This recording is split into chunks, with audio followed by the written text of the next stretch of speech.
नमस्कार। चुनाव सिर्फ नंबरों का खेल नहीं होते, वो लोगों की आवाज होते हैं। और 2023 में मध्य प्रदेश की देवरी विधानसभा सीट से एक बहुत जोरदार आवाज आई। वहां कुछ ऐसा हुआ जो पहले कभी नहीं हुआ था। एक रिकॉर्ड तोड़ मतदान। ये सिर्फ आंकड़े नहीं हैं, ये एक कहानी है। उम्मीद की, नाराजगी की और एक गहरी बदलाव की चाहत की। आज हम इसी जनादेश की परतें खोलेंगे, समझने की कोशिश करेंगे कि देवरी की जमीन से असल में आवाज क्या आ रही है।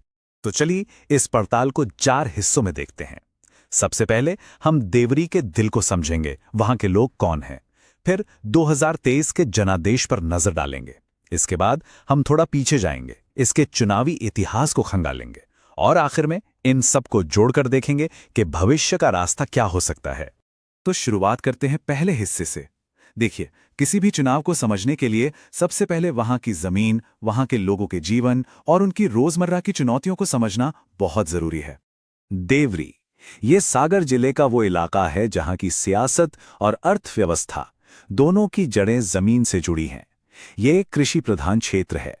यहां की मिट्टी में उगने वाला प्याज, लहसुन और गेहूं, ये सिर्फ फसलें नहीं हैं, ये यहां के परिवारों की रोजी रोटी हैं, उनके बच्चों का भविष्य है, उनकी उम्मीदें हैं। अब जरा यहां के सामाजिक ताने बाने को समझिए। लगभग 50% आबादी यानी आधी आबादी ओबीसी समुदायों की है, जिसमें लोधी, कुर्मी, यादव ये प्रमुख हैं। ये सिर्फ एक आंकड़ा नहीं, ये एक राजनीतिक हकीकत है। और इसके साथ ही केसली ब्लॉक में करीब 45,000 की एक बड़ी आदिवासी आबादी भी है। मतलब साफ है, यहां जीत का रास्ता इन दोनों समुदायों के विश्वास से होकर ही गुजरता है। यही जीत की कुंजी है। तो सवाल ये उठता है कि 2023 के चुनाव में लोगों की सबसे बड़ी चिंताएं क्या थीं? उनके जीवन में वो कौन सी रुकावटें थीं? युवाओं के लिए बेरोजगारी और महंगाई, किसानों के लिए सिंचाई की समस्या और फसलों का सही दाम न मिलना, और आम आदमी के लिए स्वास्थ्य, पानी का साफ पानी और अच्छी सड़कें। देखिए, ये सिर्फ शिकायतें नहीं हैं, ये लोगों की रोजमर्रा की जिंदगी की मुश्किलें हैं। और यही हमें याद रखना चाहिए कि हमारा संविधान हर नागरिक को सम्मान के साथ जीने का हक देता है, और इन बुनियादी जरूरतों को पूरा करना उसी सम्मान का एक अटूट हिस्सा है। ठीक है, तो अब सीधे 2023 के नतीजों पर आते हैं। देखते हैं कि इन सारे मुद्दों का असर वोटिंग पर कैसे पड़ा।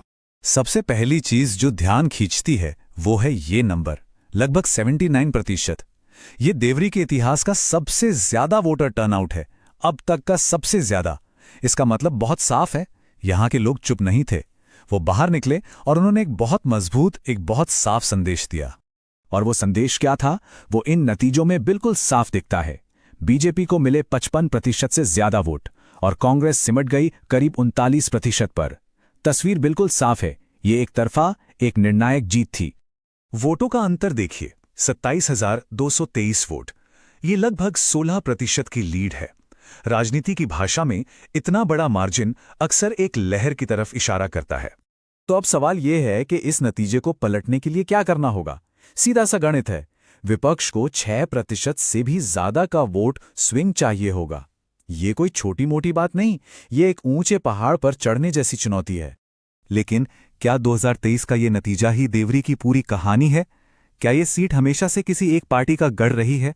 जवाब है नहीं। चलिए जरा इसके दिलचस्प इतिहास पर एक नजर डालते हैं। देवरी का वोटर, उसकी एक खास पहचान है। वो बहुत जागरूक है। वो हर चीज पर नजर रखता है, परखता है और फिर अपना फैसला सुनाता है। जो काम करता है उसे इनाम मिलता है और जो लापरवाही करता है उसे सजा। किसी एक पार्टी से बंध कर रहना यहां के वोटर की फितरत में नहीं है। और ये टाइमलाइन इस बात का सबसे बड़ा सबूत है। जरा देखिए पिछले 25 सालों का सफर। 1998 में कांग्रेस, फिर 2003, 2008 में बीजेपी, 2013, 2018 में फिर कांग्रेस और 2023 में वापस बीजेपी। ये एक क्लासिक स्विंग सीट है। यहां हवा का रुख कभी भी बदल सकता है। ये टेबल कहानी को और गहराई से बताती है। एक तरफ तो देखिए, वोटिंग प्रतिशत लगातार बढ़ा है, 61 से 72 और अब लगभग 79%। मतलब लोग राजनीति में ज्यादा दिलचस्पी ले रहे हैं। और दूसरी तरफ दोनों पार्टियों के वोट शेयर में जबरदस्त उतार चढ़ाव है। जहां 2013 में कांग्रेस 52% से ज्यादा वोट लेकर जीती थी, वहीं 2023 में बीजेपी 55% पर पहुंच गई। यह है देवरी की असलियत। तो इस पूरे विश्लेषण के बाद सवाल ये है कि आगे का रास्ता क्या है। देवरी में अगर वापसी करनी है तो उसका ब्लूप्रिंट, उसका खाका कैसा होना चाहिए? मेरी समझ में इसके 3 मजबूत स्तंभ हैं। पहला, लोगों के असल मुद्दों को पकड़ना, रोजगार, महंगाई, किसानी, इन पर जमीनी काम करना। दूसरा, ओबीसी और आदिवासी समुदायों के साथ भरोसे का रिश्ता फिर से कायम करना। और तीसरा, बूथ लेवल पर संगठन को दोबारा जिंदा करना, उसे मजबूत बनाना। और हां, आज के जमाने में बात करने का तरीका भी बदलना होगा। पद यात्रा और रैलियों का अपना महत्व है, लेकिन उसके साथ साथ व्हाट्सएप ग्रुप और इंस्टाग्राम रील्स जैसे नए जमाने के तरीकों को भी अपनाना होगा। ये एक पुल बनाने जैसा है, लेकिन इस डिजिटल दुनिया में एक बात का खास ध्यान रखना जरूरी है। भारत का डीपीडीपी कानून हर व्यक्ति की प्राइवेसी और सहमति का सम्मान करने की बात करता है। तकनीक का इस्तेमाल लोगों से जुड़ने के लिए होना चाहिए, ना कि सिर्फ उन तक एक तरफा संदेश पहुंचाने के लिए। क्योंकि भरोसा सिर्फ बातों से नहीं बनता, काम से बनता है।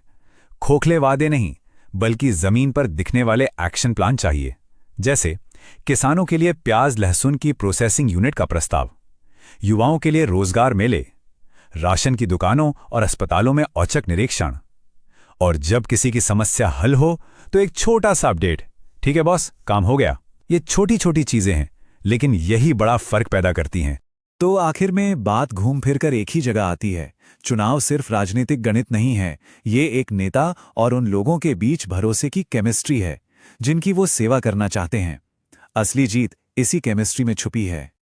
और इसी सोच के साथ मैं एक सवाल छोड़कर जा रहा हूं।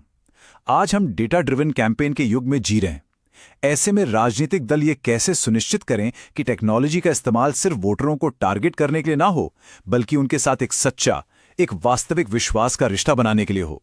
इस पर सोचना बहुत जरूरी है। अगर आप एक जनकेंद्रित नेता बनना चाहते हैं और अपने निर्वाचन क्षेत्र का उत्थान करना चाहते हैं, तो blueprintstrategies.ai से mgr@blueprintstrategies.ai पर संपर्क करें या 0800 420 41602 पर कॉल करें। राजनीति से परे, उद्देश्य